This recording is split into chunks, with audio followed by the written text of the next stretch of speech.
Buffalo, a city of only 1,500 people in 1810, who took off thanks to the creation of the Erie Canal and its proximity to the Great Lakes, known for its nationally leading snowfall, laws that prohibit the creation of snowball and flinging of such snow, its invention of the buffalo wing, and more poignant to the video, its green flatlands filled with passionate and loyal hockey and football fans.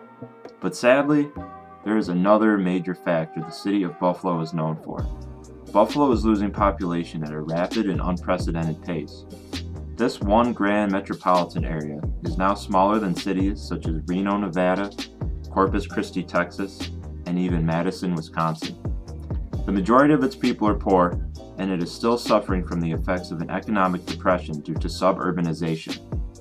So how did a city who was at one time the 8th biggest in the entire United States in population free fall to the rank of 87th, currently only fielding roughly 256,000 people? Buffalo, an urban center that once thrived as being a major port, transforming into a sizable industrial hub, has lost its way, losing more than 8% of its population each decade since 1950. So how long does Buffalo have before it does not have the resource to support its professional sports teams like the Buffalo Sabres and Buffalo Bills? To make an attempt at answering this question, we need to look further at the factors other than population decline that would prove whether or not Buffalo can sustain professional sports well into the future. First, to get it out of the way, I would like to assure you that Buffalo's professional hockey team, the Buffalo Sabres, will still be based in Buffalo for years to come.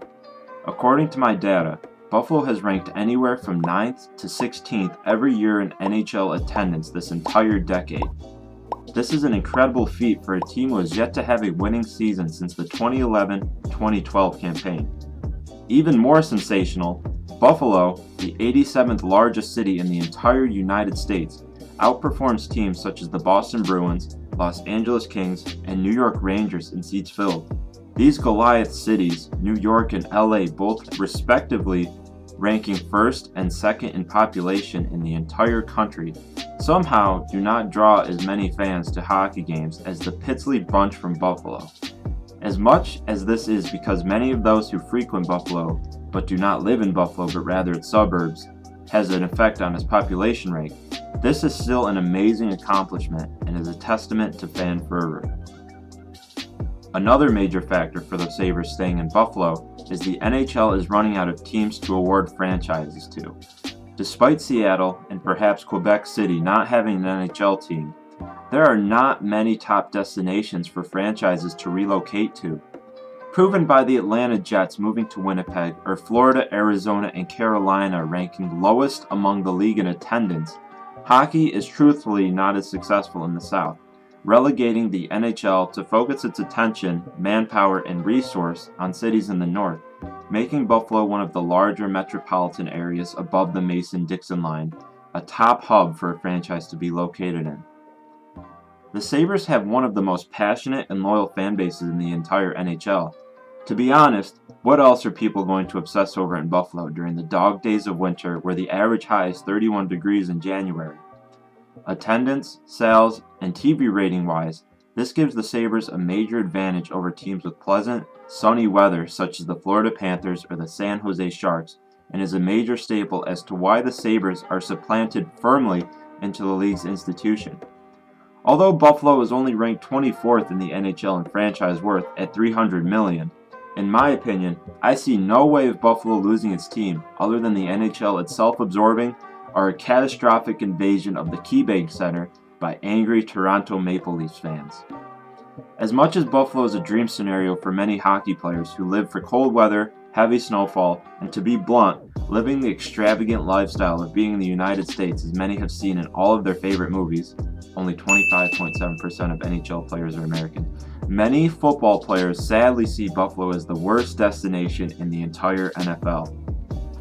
According to a survey of 100 NFL players back in 2014, Buffalo ranks second in the least desirable destinations to play in the NFL, ranking only behind Oakland, whose suitability will almost surely change for players' perspectives once they move to Las Vegas. With players such as Antonio Brown calling his trade to Buffalo fake news and reportedly threatening to sit out the entire season if traded to the Bison City because, quote, he didn't want to play for Buffalo, or Vontae Davis hilariously but infamously retiring from Buffalo at the halftime of a Bills-Chargers game. These are a few examples, but exemplifies players' disdain for playing in such a non-lavish, small-market city, where there is much more opportunity for endorsement deals, fame, and media creation in the majority of other NFL franchise locations. Despite the Bills GM Brandon Beane ripping the notion of Buffalo not being a top free agent destination, I would have to disagree with him based on the research I have gathered. But luckily for the Bills, whether the team supports players who are happy where they are or can allure top free agents, these factors have little impact on whether a city can sustain an NFL franchise. What does have a factor is fan passion and loyalty. Buffalo, an NFL team with one playoff appearance in the past 2 decades, still holds a very special place in the heart of its fans across Western New York. According to my data, the Bills ranked in the top 50% in attendance in 2018, and despite the cold, dreary weather deterring fans from attending games later in the season, Buffalo is still one of upstate New York's greatest spectacles. Although the Bills may rank 30th out of 32 teams in the league in Facebook likes and 25th in the league in Twitter followers, Buffalo's fans are fervently passionate, making up for the lack of population. Passion for the Bills has never been higher. The majority of fans in Buffalo are eternally grateful for the Bills, and it is proven with their attendance over the past 20 years of losing. Buffalo's intense and almost cult-like following is comparable to Oklahoma City Thunder, who has fans who mob the Will Rogers World Airport to welcome back their team after a tough playoff exit, or the Milwaukee Brewers, who have the smallest market in the entire MLB, yet because of their fans' zest for baseball and lifestyle of Brewers fanhood, the team regularly places in the top 8 for attendance, sometimes drawing 3 million people. Although Buffalo is at a disadvantage in terms of market or fans it can subject itself to, it has a major asset in terms of fan following per capita. What the NFL has done a good job of is awarding teams to just about every city in the United States that could successfully sustain one. The only current franchise, aside from Buffalo, that has been in the news because of the notion of a potential move has been the Jacksonville Jaguars. Because Jacksonville is ranked last in the entire league in terms of value, 28th in attendance, and plays a game in London each year, there's been major speculation that England could be their next home. A sign that did not bode well for them was when their owner, Shad Khan, attempted to buy London's Wembley Stadium, with likely hopes of transforming it into a more NFL-friendly site. With the Jaguars potentially on the move, in my opinion, Buffalo would be next on the chopping block. Luckily for them, I do not see any city in the United States without a team who is more deserved than Buffalo. However, I said the United States and not North America for a reason. The NFL over the past 35 years has been looking to expand its market share across the globe and turn America's most prominent and successful sports league into an international affair.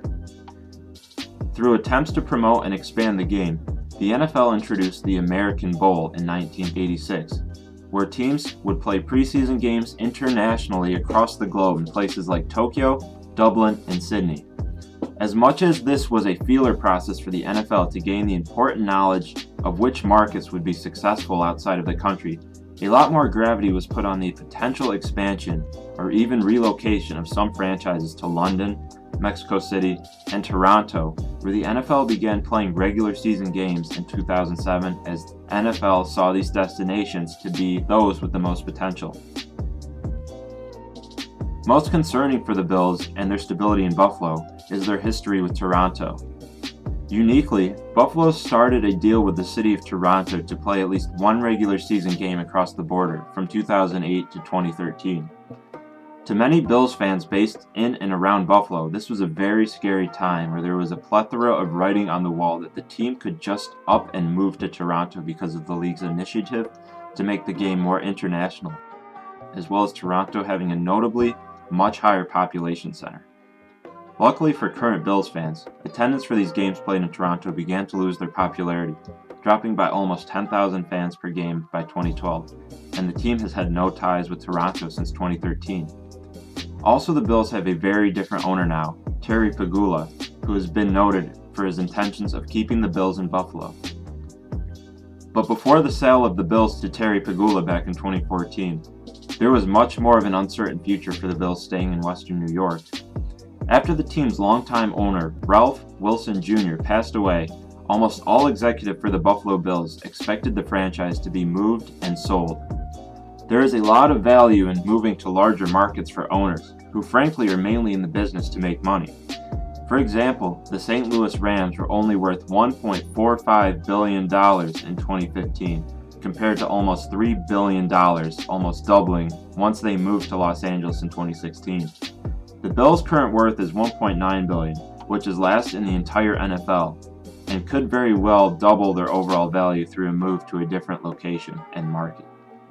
I only make these observations to shed light on the connotation that it has been and may still be a very real possibility that business-savvy individuals see the Bills as being more economically suitable in other markets. Another major piece to whether the Bills will stay in Buffalo is their current stadium situation. The Buffalo Bills currently kick off at one of the league's oldest, and in my opinion, as someone who has frequented many games, most decrepit stadium in the league, which is soon to be, being opened in 1973, the fourth oldest out of the 32 other franchises' homes.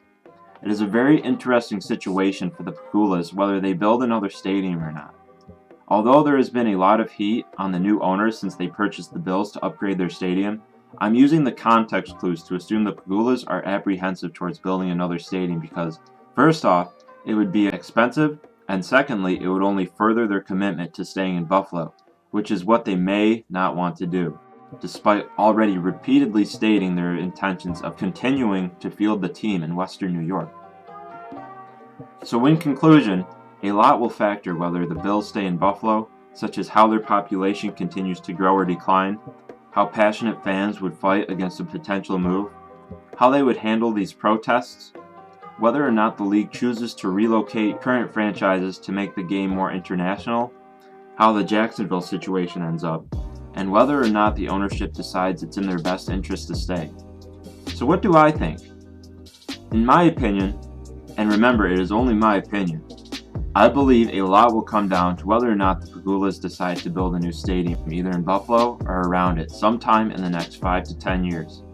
I definitely understand that the Bills would likely be more valuable on paper in other locations such as Toronto or Mexico City, but you would have to take into consideration leaving the loyalty, passion, and roots already established in Buffalo behind, which is a tough thing to earn. A lot will come down to whether or not the league plans to expand or relocate. I believe one of the two is inevitable.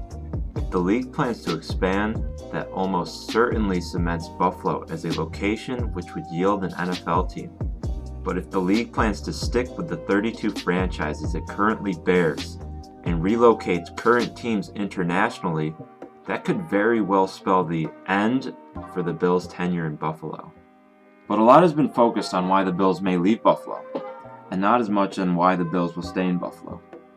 I believe because of the Bills' passionate roots to Buffalo, a new ownership explicitly informing the public on its intentions to stay, and fans continuing to show up and show out to games each and every year, the NFL's Buffalo Bills will be playing in Western New York for years to come.